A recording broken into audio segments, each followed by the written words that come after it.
Hello everyone. Today we're comparing three popular Arch-based Linux systems, EndeavourOS, Garuda Linux, and CachyOS. Which one should you pick? Let's find out. First up, EndeavourOS. Think of it as Arch Linux made easy. It gives you a clean, simple setup with nothing extra. You pick your desktop and add what you need. It's lightweight and stays close to regular Arch.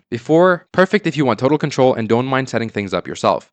The community is friendly and helpful, making it great for learning. Next is Garuda Linux. This one is flashy and powerful right out of the box. It comes loaded with gaming tools like Steam, Lutris, and Wine. Garuda uses something called the Zen kernel that makes your system faster and more responsive. It also has automatic snapshots, so if something breaks, you can roll back. The default look is stunning with tons of effects and colors. Great for gamers who want everything ready to go. Finally, we have CachyOS. This is the performance king. It uses special turned kernels and custom settings to squeeze every bit of speed from your computer.